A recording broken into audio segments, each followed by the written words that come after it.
Party గత ప్రభుత్వం మీద నిందలు వేయడానికి మాత్రమే వారి ప్రసంగాన్ని ఉపయోగించుకున్నట్టుగా కనపడుతుంది.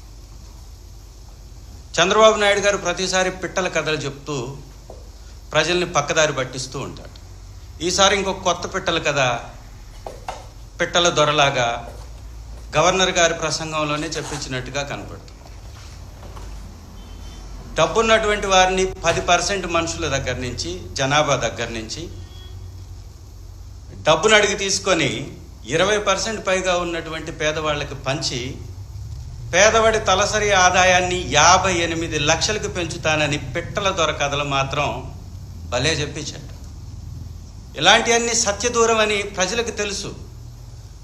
ప్రజలు అసహించుకుంటారనేటటువంటి కనీస అవగాహన కూడా లేకుండా వారికి ఉన్నటువంటి మీడియా ఛానల్స్ ద్వారా విపరీత ప్రచారం చేయించుకోవడానికి చంద్రబాబు నాయుడు గారు ప్రతిసారి చెప్తూనే ఉంటారు, విజనరీ అని చెప్పించుకుంటూ కూడా ఉంటారు. ప్రజల్ని ఎలా మోసం చేయాలనేటటువంటి విజన్ని గవర్నర్ గారి ప్రసంగం ద్వారా కూడా మరొకసారి చెప్పించారు. ఇవాళ ఇచ్చిన 6 హామీలు ఎలా అమలు పరచాలో ఒక స్పష్టమైనటువంటి ప్రణాళికే లేదు. 2047 గురించి మాట్లాడిస్తారు. అంటే ఒక 25 సంవత్సరాల తర్వాత ఎలా ఉండబోతుందో దానికి సంబంధించిన విజన్ గురించి చెప్తారు. ఇవాళ రాష్ట్రంలో మిర్చి రైతు అల్లాడిపోతుంటే ఆ ధరలు పెంచడానికి తన దగ్గర ఏముందో చెప్పించలేడు. విద్యా వ్యవస్థ సర్వనాశనం అయిపోతుంటే కొడుకేమో ఇండియా పాకిస్తాన్ మ్యాచ్ చూడడానికి ఇంత కీలకమైనటువంటి బడ్జెట్ సమావేశాలు ఉన్నా కూడా, మంత్రివర్గ సమావేశం ఉన్నా కూడా సకల శాఖ మంత్రిగా ఉన్న లోకేష్ గారేమో దుబాయ్ ట్రిప్పులు కొట్టేస్తాడు. ఈ రాష్ట్రంలో విపరీతంగా ఆడబిడ్డల మీద అన్యాయం జరుగుతుంటే 30 లక్షల మంది కిడ్నాప్ అయ్యారు, వారిని తీసుకొస్తానన్నటువంటి డిప్యూటీ చీఫ్ మినిస్టర్ గారేమో తీర్థయాత్రలకి వారికి ఉన్నటువంటి ఆలోచనల్ని నెరవేర్చుకోవడానికి తిరుగుతూ ఉంటారు. పేరుకు మాత్రం 3 నాయకులు ఈ రాష్ట్రానికి, ఈ కూటమి ప్రభుత్వానికి. 3లో ఎవరికన్నా చిత్తశుద్ధి ఉందా అంటే ఒక్కరికి చిత్తశుద్ధి కనపడదు, ఒక్కరికి ప్రజలపై ప్రేమ కనపడదు, ఒక్కరికి పథకంపై బాధ్యత అనిపించదు. ఈ పిట్టల ద్వారా కథలు మాత్రం భలే చెప్తూ ఉంటారు. అసలు సాధ్యపడుతుందా? ఒక మనిషికి తలసరి ఆదాయం 58 లక్షలకి పెంచే ప్రభుత్వం వారి విధానాలు ఏదో చెప్పాలా లేదా? డబ్బున్న వాళ్ళ దగ్గర నుంచి డబ్బు తీసుకొని పేదవాళ్ళకి ఇచ్చేస్తామని సినిమా కబుర్లు చెప్పి తప్పించుకోవటమే ఈ పరిపాలన దక్షత అంటారా? దీనిలోనే నా ఎక్స్పీరియన్స్ ఉంది. ఒకసారి ఆలోచించుకోవాలి. ఇస్తానన్నటువంటి ఒక్క పథకాన్ని ప్రవేశపెట్టారా? ఒక్కటంటే ఒక్క పథకం. ఏమనంటే పెన్షన్ ఇస్తున్నావు అంటారు. నువ్వు ఇచ్చింది ఎంతమందికి? ఇవాళ రాష్ట్రంలో ఉన్నటువంటి పెన్షన్దారుల్ని దాదాపు 2 లక్షల పైచిలకు తొలగించి 1000 రూపాయలు ఉన్న వాళ్ళకి పెంచారు. అంటే ఈ 2 లక్షల మంది పొట్టగొట్టి అదే డబ్బుని ఈ విధంగా డైవర్ట్ చేసి 1,30,000 కోట్లు అప్పు చేసి ఒక్క పథకాన్ని అమలు చేయలేదంటే సిగ్గుపడరా మీరు? కొంచెం కూడా బాధ్యత అనిపించదా మీకు? నిజంగా ఇంత దుర్మార్గమైనటువంటి వ్యక్తుల్ని మనం గతంలో ఎప్పుడు చూసి ఉండం. బాధ్యతను మరచి ఏ హామీల ద్వారా గద్దెనెక్కారో అది మరచి ప్రజల్ని ప్రతిసారి కూడా గొర్రెల్ని చేసి వారిని అవహేళన చేస్తూ వారి అవసరాలను గుర్తించకుండా ప్రజలపై పన్నుల భారం మోపుతూ ఒకవైపు ఏమో రిజిస్ట్రేషన్ ఛార్జెస్ పెంచారు, ఇంకొక వైపు విద్యుత్ ఛార్జెస్ విపరీతంగా పెంచేశారు. విద్యుత్ ఛార్జెస్ పెంచుకి 16,000 కోట్ల పైచీలకు విద్యుత్ ఛార్జీలు పెంచి గవర్నర్ గారితో విద్యుత్ ఛార్జీలు పెంచబోము అని అబద్ధాలు చెప్పిస్తారు.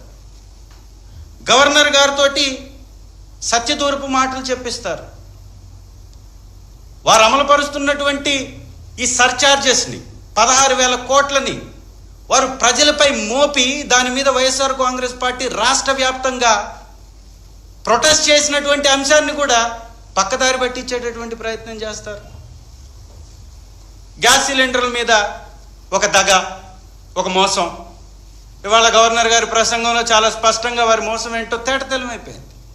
ఈ రాష్ట్రంలో 1,55,00,000 మంది లబ్ధిదారులు ఉంటే ఒక్క సిలిండర్ ఇచ్చినా కానీ వారికి ఇవ్వాల్సినటువంటి ఖర్చు పెట్టేటటువంటి బడ్జెట్ వేల కోట్ల రూపాయలు అయిపోతుంది. ఇవాళ వారి ప్రసంగంలోనే 686 కోట్ల రూపాయలు వెచ్చించినట్టుగా 86 లక్షల మందికి మాత్రమే ఆ ఒక్క సిలిండర్. చెప్పింది మాత్రం ముగ్గురు నాయకులు కలిపి 3 సిలిండర్లు చెప్పారు. ఇచ్చింది మాత్రం ఒక సిలిండర్, అది కూడా సగం మందికి.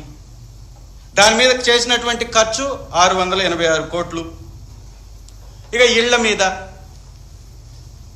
జగనన్న గారి ప్రభుత్వంలో, వైఎస్ఆర్ కాంగ్రెస్ పార్టీ మా ప్రభుత్వంలో ఎలక్షన్స్కి ముందే 9,02,000 ఇళ్ల నిర్మాణాలు కంప్లీట్ అయిపోయాయి. 31 లక్షల ఇంటి పట్టాలు ఇచ్చాం. ఇవాళ వీటి మీద కూడా తప్పుడు ప్రచారం. వైఎస్ఆర్ కాంగ్రెస్ పార్టీ హయాంలో కట్టినటువంటి 9 లక్షల ఇళ్లని వారి పేరు మీద వారిచ్చినట్టుగా పేర్లు మార్చుకొని ఎవరికో పుట్టినటువంటి బిడ్డకి వేళ్ల పేర్లు పెట్టేటటువంటి ప్రయత్నం. ఇవాళ మీరు పేర్లు మారిస్తే ఏమవుతుంది? గ్రామాల్లోకి వెళ్ళి చూడండి.